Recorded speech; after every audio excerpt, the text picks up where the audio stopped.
Les assurances santé et les solutions de prévoyance de la Caisse d'épargne vous présentent Check-up.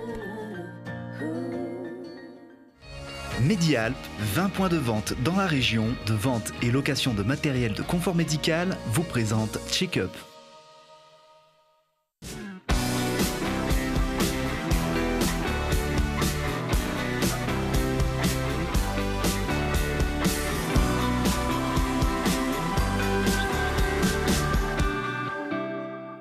Bonsoir à tous et bienvenue dans ce nouveau numéro de Check-up, le magazine de la santé et de l'innovation de Télé Grenoble. Dans quelques minutes, nous ouvrirons avec nos invités le dossier du mois qui sera consacré à l'obésité. Mais je salue pour l'heure ceux qui vont m'accompagner durant cette première partie, à commencer par Julie Ségala. Bonsoir Julie. Bonsoir. Régulièrement, vous nous informez sur ce qui touche la santé des enfants, petits et grands, et sur la parentalité. De quoi allez-vous nous parler ce mois-ci ? Eh bien, ce mois-ci, je vais vous faire revivre une expérience que vous avez vécue par 2 fois, l'accouchement. Oui, l'accouchement. J'allais dire la naissance. Non, je ne suis née qu'une fois, mais l'accouchement, oui, il est vrai que par 2 fois. Et en face de vous, Vincent Templard. Bonsoir, Vincent. Bonsoir, Marie-Caroline. En tant, entre autres, que président de Medicalps, nous comptons sur vous à chaque numéro pour nous apporter votre expertise dans le domaine des entreprises de santé innovantes à Grenoble et en Isère. Et puisqu'on en parle, on va découvrir que les pharmacies dans les hôpitaux ont su évoluer avec leur temps.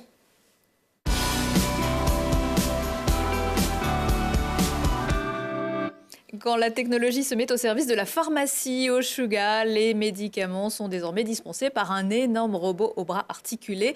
Un investissement de plus de 600 000 € qui permet d'optimiser la gestion des stocks et de sécurisation la distribution quotidienne des 3000 boîtes de médicaments. Un bijou de technologie qui remplace l'ancien système automatisé qui datait de 2005. À l'époque, l'établissement était le premier à s'équiper d'une telle machine.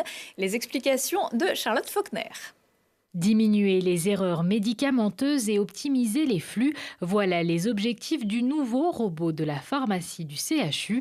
Le système automatisé délivre les médicaments au sein de toutes les unités de soins de l'hôpital, soit près d'une centaine. Optimiser le flux, c'est une meilleure gestion de stock.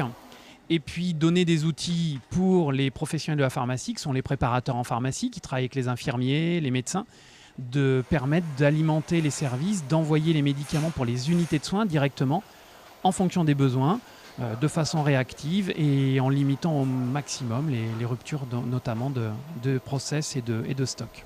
Le robot va donc permettre de délivrer plus de 3000 boîtes de médicaments par jour et va être capable d'en stocker près de 35 000, soit l'équivalent de 10 jours de stock pour le CHU. Contrairement aux apparences, le robot ne se compose pas d'une seule machine, mais de 5 modules. Certains pour les délivrances de boîtes nécessaires en grande quantité, d'autres pour du stockage et du déstockage rapide, avec des médicaments fréquemment utilisés, et un dernier qui permet de gérer les délivrances au comprimé près.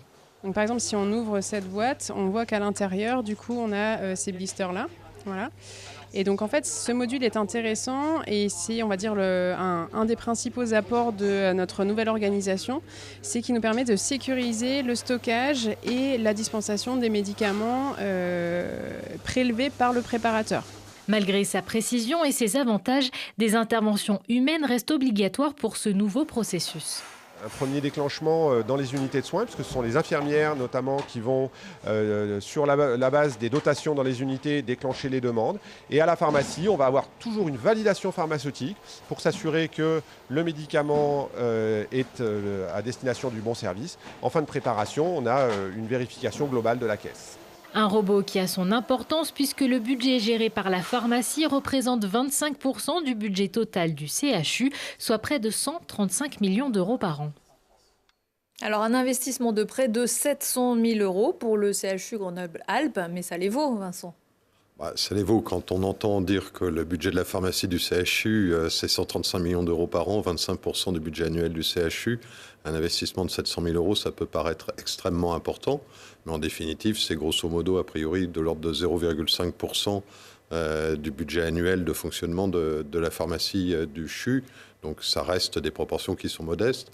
Et puis je pense qu'on a vu aussi dans le reportage la complexité de ce robot qui est capable de prendre des boîtes individuellement, de prendre des médicaments qui sont sous blister par plaquettes, de prendre d'un ensemble de boîtes qui sont en vrac. Et on sait aussi que les enjeux aujourd'hui au sein des hôpitaux, ils sont à la fois des enjeux de sécurité, de traçabilité, de s'assurer qu'on délivre les bons médicaments dans les bons services, comme c'était expliqué. Mais bien évidemment, il y a aussi des enjeux d'économie, de gestion des stocks. Et ce sont aujourd'hui effectivement des outils qui peuvent permettre aux hôpitaux comme le CHU de Grenoble, qui est un des premiers à être équipé, de pouvoir optimiser cette gestion-là. Allez, on va parler à présent avec vous, Julie, d'un bonheur qui n'a pas de prix, la naissance d'un enfant.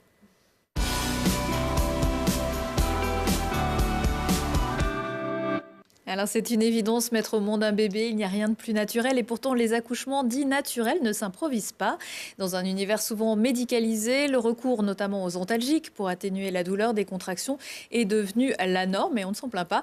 Pourtant de plus en plus de futures mamans font le choix d'une démarche plus physiologique, sans assistance médicale ni péridurale. En mai dernier, le groupe hospitalier mutualiste de Grenoble a accueilli la semaine mondiale pour l'accouchement respecté. Des conférences, des ateliers étaient proposés pour sensibiliser les futurs parents à ces différentes méthodes d'accouchement naturel. Et parmi elles, c'est l'accouchement dans l'eau qui a retenu votre attention, Julie. Alors que ceux qui ne se sont jamais prélassés dans un bon bain chaud après une dure journée de travail lèvent la main. Personnellement, je l'ai fait régulièrement, parce que oui, il a été scientifiquement prouvé que les propriétés relaxantes de l'eau, elles atténuaient la douleur. C'est ainsi que dans les années 70, le docteur Michel Audin, chirurgien et obstétricien à la maternité de Pithiviers, a lancé le concept de baignoire d'accouchement. Alors bien que très peu pratiqué encore en France, il offrirait un vrai confort à la maman, mais aussi au bébé qui viendrait bien sûr au monde dans un environnement plus calme. Alors ça fait bien sûr partie du projet de naissance établi par les futures mamans, bien sûr en concertation avec les médecins. Et en cas de complications, une équipe médicale est prête à intervenir. Regardez. Si pour l'instant il ne s'agit que de théorie, parmi ces futures mamans, certaines n'hésiteront pas à se jeter à l'eau. Une pièce aux lumières tamisées, une baignoire spécialement conçue et une eau à 37 degrés, un endroit hors du temps pour un accouchement sans stress, plus en douceur. La clinique mutualiste est l'une des 9 maternités en France à proposer l'accouchement dans l'eau, qu'il s'agisse uniquement de la phase de travail pour la gestion des contractions ou de l'accouchement complet jusqu'à l'expulsion du bébé. Au niveau des sensations, de la gestion des contractions, de la douleur, tout ça, les patientes sont souvent plus à l'aise dans l'eau parce que l'eau porte et l'eau va chauffer aussi, atténuer un peu les douleurs et tout ça. Pour ressentir les bienfaits de l'eau, la phase de travail doit avoir commencé et le col doit être ouvert à environ 4 cm. Le rythme cardiaque du bébé est surveillé en permanence grâce à des capteurs étanches. Une méthode d'accouchement naturel de plus en plus plébiscitée par les futures mamans qui doivent obtenir l'accord de leur médecin car il existe certaines contre-indications. Par exemple une grossesse gémellaire ou même triple, une présentation du bébé par le siège ou encore des pathologies diagnostiquées durant la grossesse. Donc ça peut être une hypertension, un diabète de grossesse déséquilibré. Quand la patiente arrive, on va évaluer le bien-être du bébé, le bien-être fœtal. Si celui-ci n'est pas satisfaisant, c'est une contre-indication. Également, s'il y a un fort risque de transmission d'infection. Si les premiers accouchements dans l'eau remontent aux années 70, peu d'études scientifiques en ont prouvé les bienfaits. La méthode laisse donc sceptique une grande majorité de médecins. Ce qui ressort de façon significative dans les études, c'est que l'eau a clairement un effet antalgique. En ce qui concerne les lésions périnéales, la durée du travail, la survenue d'une hémorragie de la délivrance ou encore le taux d'infection néonatale, là, la littérature ne retrouve pas de différence significative. La maternité de la clinique mutualiste accueille chaque année 1800 patientes. 28% d'entre elles accouchent sans péridurale et parmi ces futures mamans, 8% choisissent de mettre au monde leur bébé dans l'eau. Alors, il faut savoir que depuis plusieurs années, la maternité du GHM est engagée dans une démarche globale où le respect du rythme de la maman et du bébé reste la priorité. Donc, en plus d'une baignoire spécialisée au sein même de l'établissement, il y a une autre salle de naissance équipée d'une baignoire à la maison de naissance attenante à la maternité cette fois. Et les sages-femmes m'ont dit qu'une seconde baignoire gonflable cette fois-ci allait être commandée d'ici peu. Je pense qu'il faudrait qu'on en commande une aussi. à Télé-Grenoble pour des petits moments de relaxation. Merci Julie pour toutes vos explications. Vous allez nous quitter, mais Vincent reste avec nous. On marque une petite pause et on se retrouve juste après.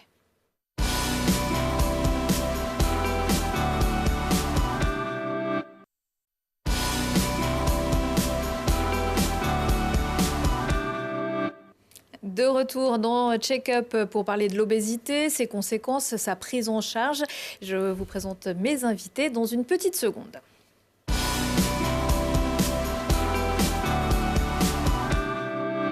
Selon l'Organisation mondiale de la santé, 35% des adultes dans le monde sont atteints de surpoids ou d'obésité. En France, l'obésité toucherait aujourd'hui environ 15% de la population, contre seulement 6,1% en 1980. Mais bonne nouvelle, la progression de l'obésité semble ralentir, malheureusement pas pour tout le monde. On en parle avec 3 médecins qui interviennent au CHU Grenoble-Alpes. Bonsoir à toutes les 3. Bonsoir. Sandrine Koum, vous êtes coordinateur médical du centre spécialisé de l'obésité. À vos côtés, le professeur Anne-Laure Borel. Vous êtes endocrinologue et nutritionniste.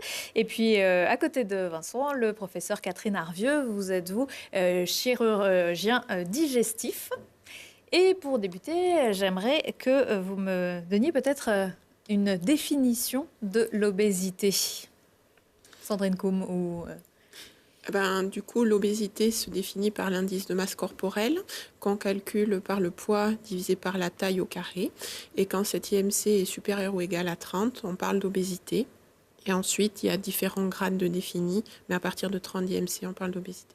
Donc, on se base, en tout cas pour une première approche, sur le poids. À quel âge peut-on devenir obèse ?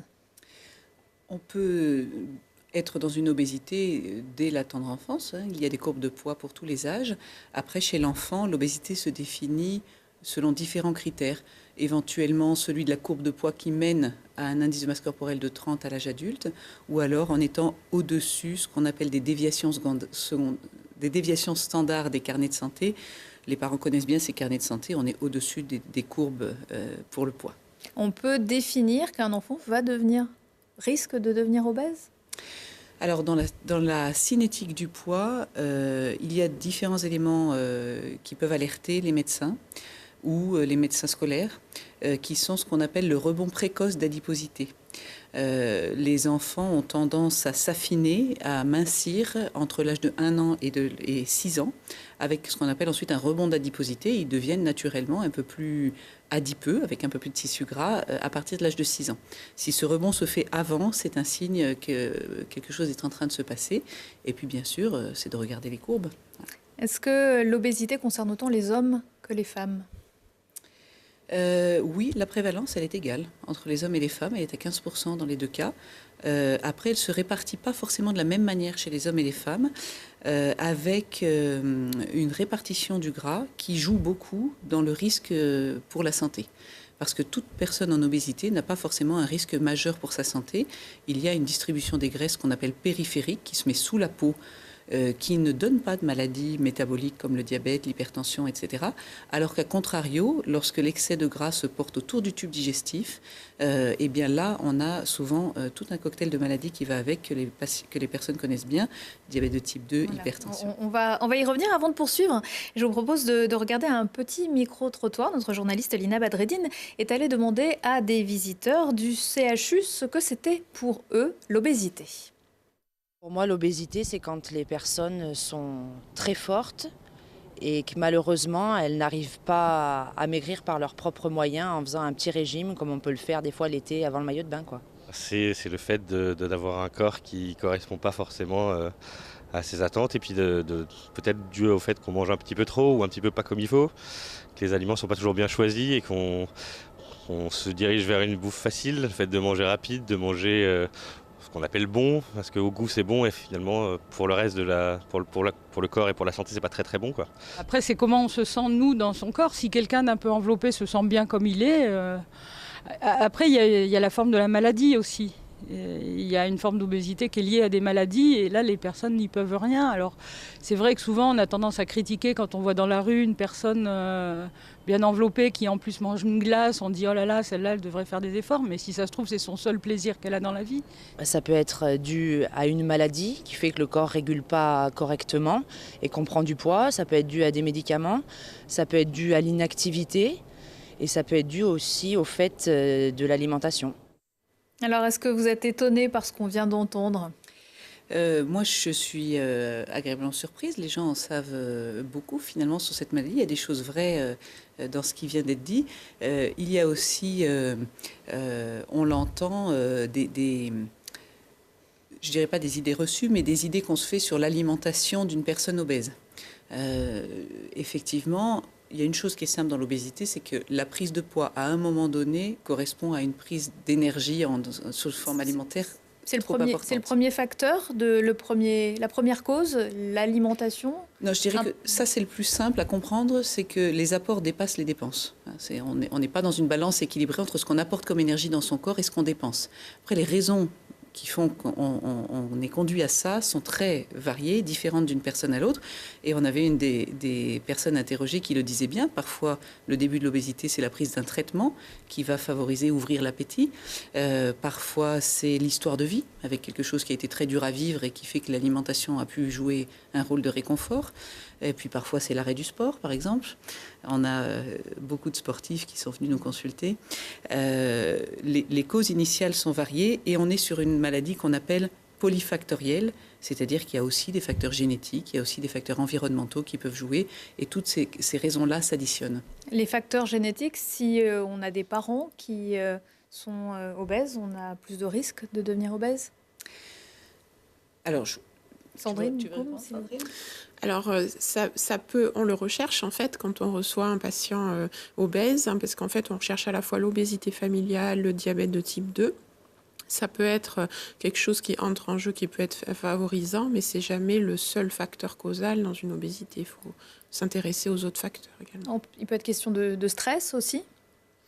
Alors le stress va jouer sur le patient, mais du coup, peut-être en modifiant son alimentation ou sa façon de le gérer, ou peut-être son mode d'activité physique, plus dans ce sens-là. Et quand on parle d'environnement, est-ce que l'on parle de pollution aussi ? Alors, dans le sens où vous l'entendez, oui, mais du coup, on ne parle pas d'obésité liée à un facteur polluant, par exemple, ou ce genre de choses.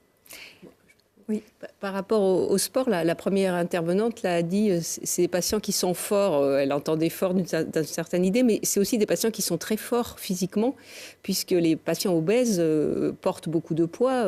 Les patients qu'on gère, nous, facilement, ont des excès de 30, 40, 50 kilos. Et donc, il faut imaginer quand même que pour fonctionner avec un sac à dos de 50 kilos, il faut aussi avoir beaucoup de volonté, une bonne musculature. Et c'est aussi quelque chose sur lequel on s'appuie beaucoup dans la prise en charge des patients. À Grenoble en particulier, on a quand même beaucoup d'anciens sportifs de haut niveau.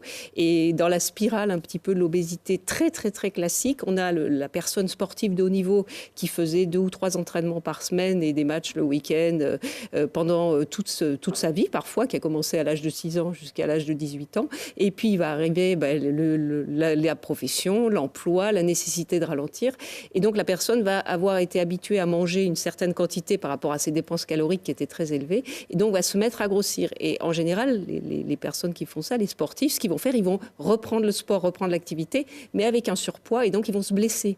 Et donc la blessure entraîne un arrêt complet, une nouvelle reprise de poids, la dépression. Il y a des facteurs psychiques, la joie qu'apporte le sport, les endorphines disparaissent, et donc on retrouve quand même beaucoup de patients qui leur passé sportif va aussi nous aider à les aider aussi, une fois qu'on les aura opérés, à garder la perte de poids.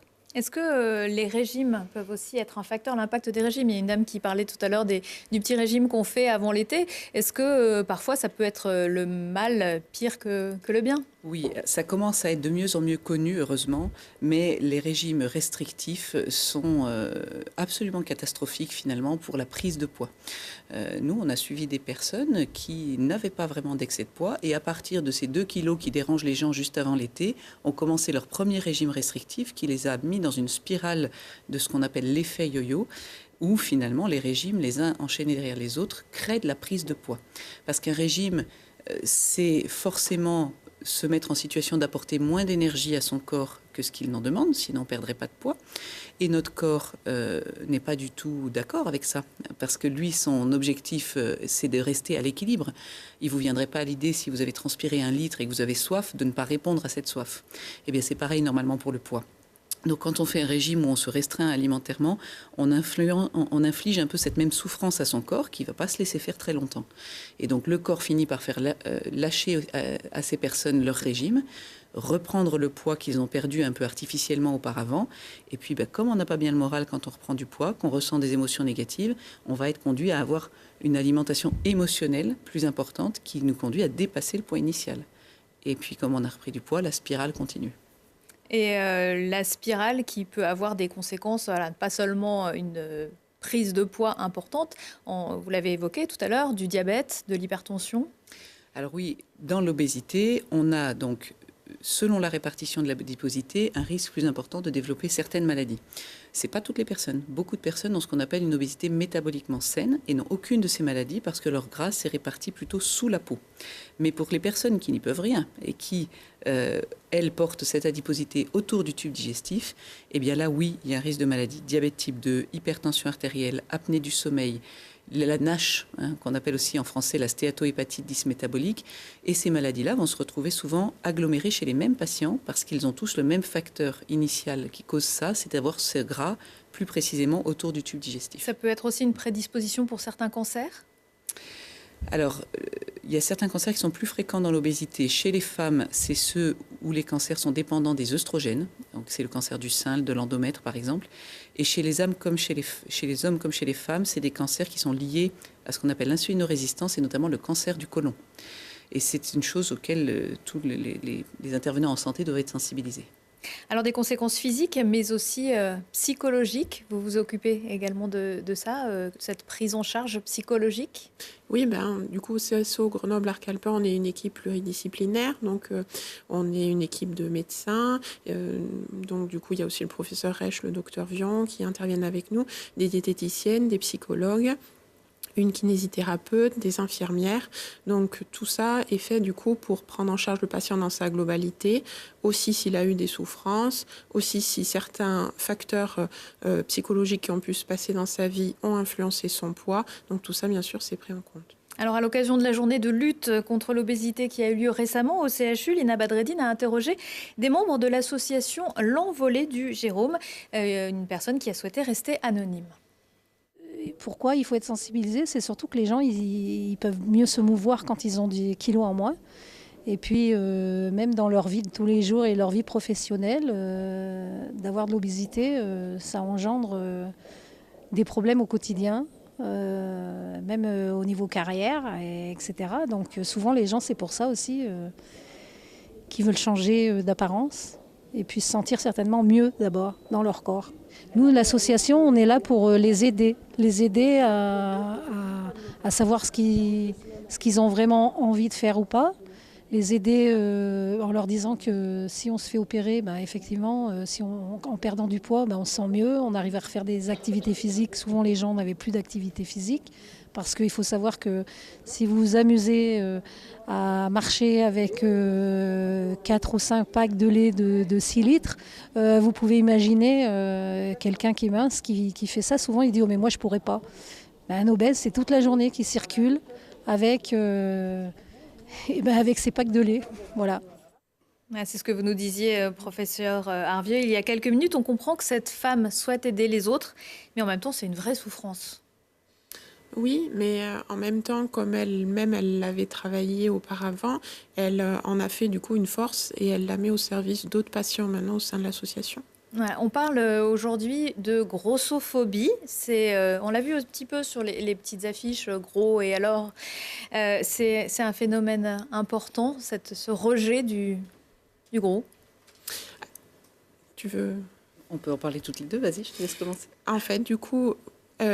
c'est un phénomène qu'on rencontre dans la société en général, qui est plus ou moins perçu, mais qui est quand même réel, je pense. Et puis du coup, certains patients par la peur d'être jugés, etc., des fois ont un retard de prise en charge dans le soin. Donc ça, du coup, c'est vraiment quelque chose pour lequel il faut tous lutter, je pense. Et pour les personnes qui en sont victimes, ça peut avoir des conséquences sur la maladie aussi, d'être rejetée, stigmatisée de cette façon ?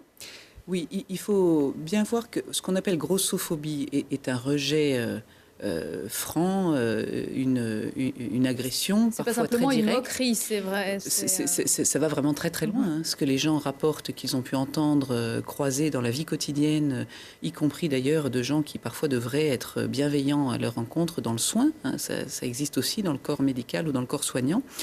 Ce sont des témoignages qui sont très durs à entendre, cette souffrance qu'ils reçoivent. Au-delà de ça, il y a un regard de tous sur l'obésité, qui est une sorte de projection inconsciente, qui est façonnée par notre culture, notre histoire, qui n'est pas du tout la même dans le monde entier. Être gros dans des pays émergents, c'est un signe d'opulence, c'est un signe de bonne santé. Ça n'a pas du tout la même connotation dans la société. Et effectivement, les personnes en excès de poids se sentent jugées en permanence et souffrent de beaucoup de discrimination. La personne qui témoignait là l'a bien dit, on est limité dans nos recherches d'emploi, on est limité dans nos activités. Elles n'ont pas accès à certaines activités avec leurs enfants, par exemple. Elles ne peuvent pas monter dans certains manèges, etc.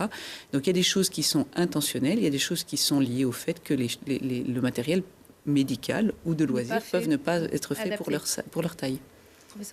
Elle parle de reprise d'emploi et il se trouve qu'on vient de publier une étude qui a fait beaucoup de bruit, qui a été soulignée dans les meilleures publication du dernier congrès sur l'obésité, donc d'Adrien Mancini, un de nos élèves, et qui a montré que le taux de retour à l'emploi des personnes opérées était 2 fois supérieur à ceux qui l'étaient pas. Et clairement, pour beaucoup de cas, ça a été simplement qu'ils étaient mieux à même de reprendre un emploi, mais dans certains cas, c'était clairement parce qu'ils n'avaient plus ce regard stigmatisant. De discrimination, voilà, qui est objective là. Peut-être ils osaient plus aussi. Ça semble un peu mélangé. Et au sujet de ce que vous dites là sur la grossophobie, moi je ressens surtout beaucoup de stigmatisation et d'injonction. Et c'est quelque chose que moi en tant que chirurgien je vois assez souvent. Par exemple, il y a des patients, ils vont voir un orthopédiste, il va dire pour vous mettre la prothèse du genou, là vous pouvez plus marcher, il faut que vous pesiez. Et puis il donne un poids cible qui est censé être... Et en fait, il n'y a pas de justification scientifique. Pourquoi ce poids-là, 10 kilos de plus c'est simplement que le chirurgien, l'orthopédiste qui examine le patient se dit moi, je pense qu'il devrait peser comme ça. Et il fixe un chiffre, il fixe un objectif, comme si c'était aussi des gens infantilisés. C'est pas juste on va diminuer au maximum votre poids pour avoir le moins de complications possible. C'est juste, voilà. Et c'est une façon aussi de traiter les patients obèses qui est souvent très infantilisante aussi, de considérer qu'ils ne sont pas capables de comprendre les choses normalement, qu'il faut leur mettre toujours des barrières comme ça. Alors justement, votre rôle, c'est aussi celle de la filière de soins et d'éduquer en quelque sorte les médecins qui pourraient, les médecins généralistes, les médecins de ville qui pourraient venir vous voir, vous demander conseil, puisque c'est parfois eux, bien souvent eux, que les patients viennent voir en premier. Oui, éduquer, c'est peut-être un mot un peu fort. En tout cas, du coup, c'est effectivement les médecins traitants qui sont en première ligne. Et nous, en tant que centre spécialisé de l'obésité, comme les 37 autres CSO nationaux, on a vraiment une mission de prise en charge de l'obésité complexe ou des cas les plus compliqués d'obésité, mais aussi effectivement de mise en place de la filière et d'un réseau de soignants, de soins qui travaillent ensemble selon les recommandations de la Haute Autorité de Santé. Et on a aussi, comme l'a souligné Catherine, cette mission de recherche et cette mission d'enseignement pour que du coup on puisse se faire partager les nouvelles études scientifiques, les nouvelles connaissances à nos confrères nutritionnistes, diététiciennes, etc., mais aussi aux médecins traitants en première ligne, comme vous l'avez dit. Alors les médecins traitants en première ligne, ils vont proposer un certain nombre de solutions qui vont une meilleure alimentation à de l'activité physique. Alors, la prise en charge doit faire appel toujours à plusieurs professionnels parce qu'en général, les causes sont intriquées. Après, un patient, une problématique. Donc, et souvent, le médecin traitant est très bien placé pour ça parce que ce sont les personnes qui connaissent le mieux les patients, leur histoire de vie. C'est d'ailleurs très très rare que ce soit eux, les soignants, qui soient grossophobes. En général, ils connaissent la vie de leurs patients, ils savent quelles ont été les difficultés et souvent que cette obésité s'est installée en réponse à une histoire de vie très compliquée.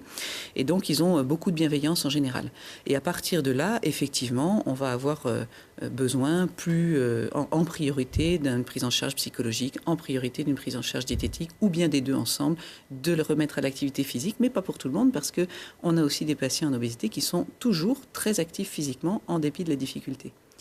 Peut-être dans une deuxième phase, vous pouvez également intervenir pour les patients pour qui ces solutions ne fonctionneraient pas totalement, qui souhaitent se tourner vers de la chirurgie ou une hospitalisation?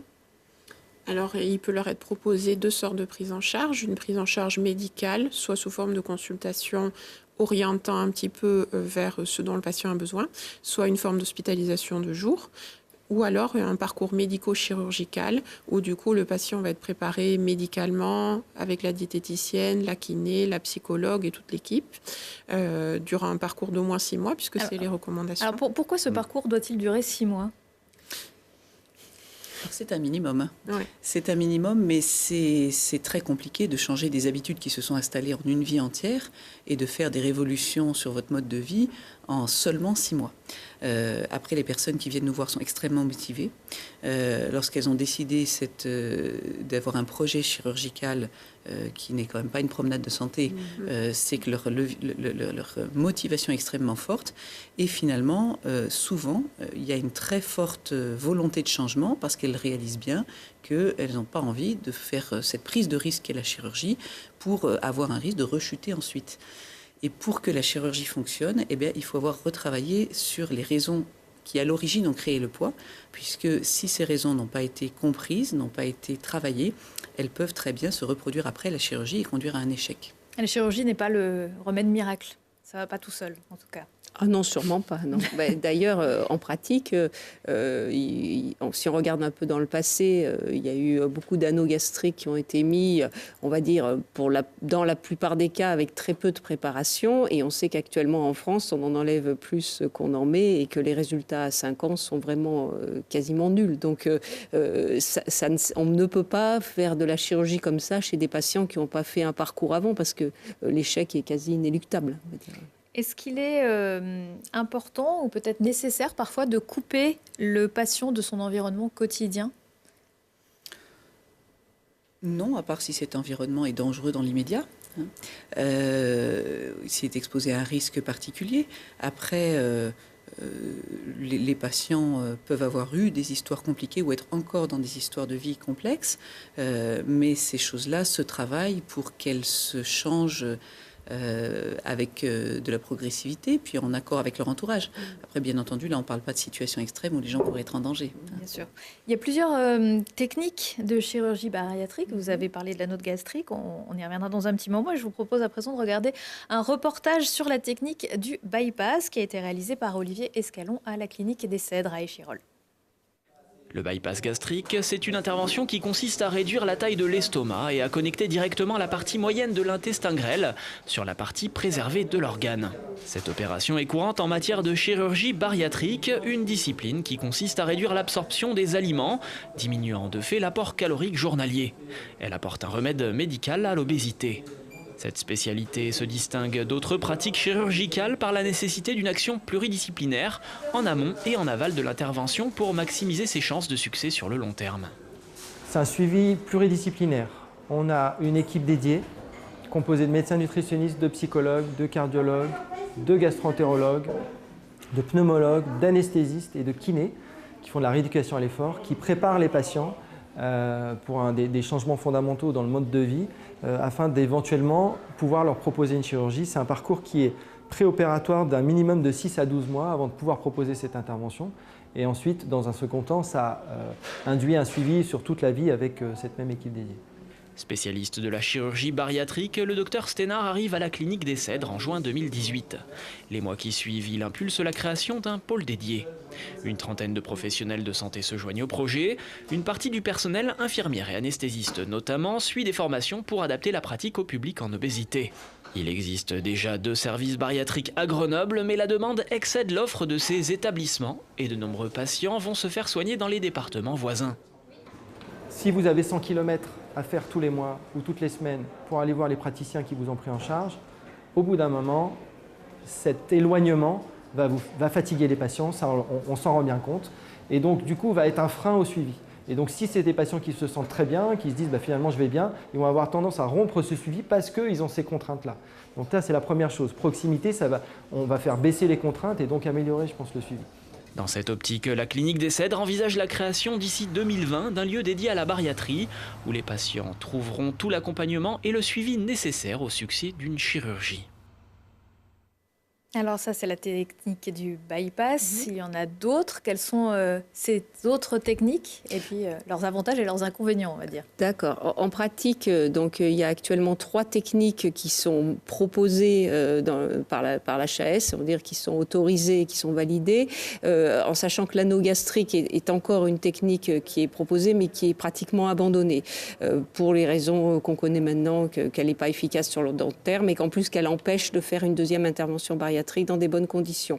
Donc l'intervention de référence est effectivement le bypass qu'on a vu là, qui est pratiqué avec Clinique des Cèdres, donc par le docteur Bouchard et le docteur Sténard, qu'on voit tous les deux, qui ont été formés et été assistants au CHU de Grenoble, donc on les connaît bien.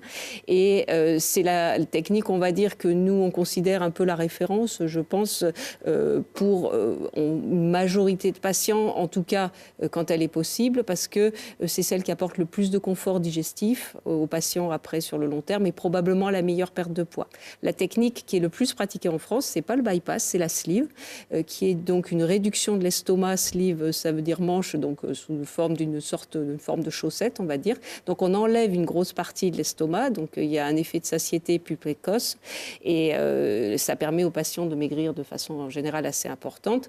Elle est complémentaire au bypass et elle a des indications qui sont tout à fait justifiées. Les patients qui ont des très fortes obésités ont un risque opératoire vraiment important sur le plan des complications avec un bypass, donc on peut faire une sleeve. Le bypass isole une partie de l'estomac qu'on ne peut plus explorer. Donc si par exemple on découvre une petite tumeur ou un polype de l'estomac au moment où on fait l'endoscopie préopératoire, si on fait un bypass au patient, on ne pourra plus suivre son estomac. Donc évidemment, on fait une sleeve. Les patients on en a pas mal, nous, dans notre recrutement, des patients qui sont sous un traitement qui est vital pour eux, patients épileptiques par exemple, le bypass entraîne des fluctuations du taux sanguin de l'antiépileptique, et donc ils risquent de faire des crises. Donc comme ça, on décline un petit peu. Et tout le but de la préparation pluridisciplinaire, c'est vraiment d'avoir un check-up, là, comme le nom de votre magazine, extrêmement complet du patient, où on va tout envisager, donc quel âge il a, quel médicament il prend, quel risque potentiel plus tard il va avoir. Et à l'issue de ça, on peut avoir des cas de patients où on va dire là, on ne peut faire que la sleeve, le bypass n'est pas justifié. Des patients avec qui on va dire enfin que le bypass, en particulier ceux qui ont déjà un reflux, parce que la sleeve peut aggraver le reflux. Et puis il y a un certain nombre de patients pour qui les 2 opérations sont licites. Et moi je trouve qu'au cours du parcours, on discute beaucoup avec les patients, ils discutent avec d'anciens patients, et certains patients vont pouvoir dire là je suis un petit peu plus d'accord, non pas parce que c'est l'intervention que je préfère, mais j'ai réfléchi aux avantages, aux inconvénients, et je préfère une des 2 interventions. Est-ce qu'il y a un taux d'échec important? Échec, le mot échec, déjà, il faut le préciser, voilà, parce que il y a des réussites, en fait, on peut avoir non, mais bon, vous allez dire, je fais de la philosophie, mais il y a des patients, ça peut être une réussite sur le plan pondéral, et ça peut être un échec pour le patient. Il y a des patients, par exemple, qui vont pas supporter leur corps tellement amaigri, donc je pense que par échec, il faut peut-être, le principal échec pour nous, l'échec, c'est la complication, voilà, et qu'on aurait pu éviter. Sinon, de récidive, de récidive de l'obésité. Alors, je laisse Anne-Laure répondre peut-être. Si on veut parler du poids, on sait qu'avec une chirurgie de l'obésité, on peut s'attendre à perdre une partie de son surpoids, ce qu'on appelle l'excès de poids. L'excès de poids, c'est tous les kilos qu'on a en trop par rapport à un poids normal. Et on sait qu'une chirurgie bariatrique, on la considère comme avec un résultat satisfaisant si on a perdu au moins la moitié du poids qu'on avait en trop. Ce qui veut dire qu'il reste potentiellement la moitié du poids en trop encore. Donc ça, c'est quelque chose qu'on discute beaucoup en amont avec les patients pour qu'il n'y ait pas des attentes qui soient fantasmées et qui derrière soient déçues. Parce que se livrer à toute cette préparation, se faire un geste chirurgical qui est quand même son lot d'inconfort pour ensuite être déçu en termes de quantité de perte de poids par rapport à des attentes qui étaient peut-être excessives, ça c'est très très difficile sur le plan psychologique. Donc voilà, après il y a des gens qui ont plus que ça et il y a des gens qui peuvent en avoir moins, parfois parce qu'on n'a pas tous les changements qu'on pourrait mettre en place de manière optimale, mais surtout pour des raisons qui sont indépendantes de la volonté des gens et qui là aussi reviennent vers des facteurs qui sont leur âge, leur histoire pondérale ou tout simplement leur gène. Vous me disiez... Oui. Est-ce qu'il arrive qu'après un temps où la personne a perdu du poids, la moitié de l'excédent, et ces personnes, il y en a qui reprennent du poids? Oui, là on a la rechute. L'échec, la rechute. Absolument. Là c'est la rechute, c'est possible. Souvent ça vient parce que les phénomènes qui étaient à l'origine du poids initialement, alimentation émotionnelle, qui vient donc répondre à une émotion plutôt qu'un besoin en énergie, une émotion négative le plus souvent, perte d'une activité physique régulière. Ces phénomènes-là, s'ils se manifestent à nouveau, peuvent très bien conduire à une nouvelle prise de poids, quand bien même la taille de l'estomac serait petite. On peut toujours manger au-delà de ses besoins, y compris sur un estomac réduit. On peut être opéré une seconde fois? Alors, je vais d'abord répondre à votre première question. En fait, c'est très difficile parce que c'est pour ça aussi qu'il y a des CSO qui ont été créés. C'est pour qu'il y ait des études. Parce que contrairement à ce qu'on pourrait penser, on n'a pas beaucoup de données scientifiques, en particulier sur le suivi à long terme. Là, actuellement, il y a un engagement de suivre les patients au moins 5 ans parce qu'on s'est aperçu que le fameux rebond dont vous parlez, il n'arrive pas la première année, il arrive beaucoup plus tardivement. Mais on manque cruellement, en fait, de données sur le long terme. Les meilleures cohortes, on retrouve 70% des patients à 5 ans, mais à 10 ans, par exemple, il y en a beaucoup dont qu'on n'a pas pu suivre parce que ça coûte très cher. C'est très compliqué de suivre les gens pendant 10 ans. Ils ont pu déménager, etc. Et donc, pour le moment, je pense que les chiffres exacts par technique ne peuvent pas être donnés et dépendent énormément de la qualité des centres qui prennent en charge les patients. Voilà. Donc, voilà. Et du suivi. Et du suivi qui est fait. Voilà. Donc, pour ça, on peut pas Et sur une deuxième opération, c'est possible? Alors, oui. Alors, il y en a, dans certains cas, on programme pratiquement à l'avance la deuxième intervention. C'est dans ce qu'on appelle on n'appelle plus trop les super-obésités. Donc, c'est des patients qui ont des indices de masse corporelle à 60, 70, qui peuvent aller, pour les patients qu'on a pris en charge, jusqu'à 90. Donc, des patients qui peuvent atteindre des poids de 250, 300 kilos. Dans ces cas-là, on sait que la sleeve, si elle est bien faite et bien préparée, va permettre des amaigrissements qui sont parfois considérables, de plusieurs centaines de kilos, mais qu'il va y avoir un rebond. C'est pas suffisant. Et donc, on va programmer un bypass sur la sleeve dans un deuxième temps. Et c'est un des gros avantages de cette intervention, c'est qu'elle permet de faire un bypass avec certaines techniques qui sont actuellement en cours d'évaluation, alors que l'anneau gastrique abîme l'estomac dans sa partie haute et gêne considérablement en fait une réintervention dans tous les cas. Merci beaucoup à toutes les trois. Merci Vincent, c'est évidemment un sujet passionnant. On aura encore beaucoup de choses à dire, peut-être une autre émission prochainement sur ce thème. On se retrouve le mois prochain pour un autre numéro de Check-up. En attendant, portez-vous bien.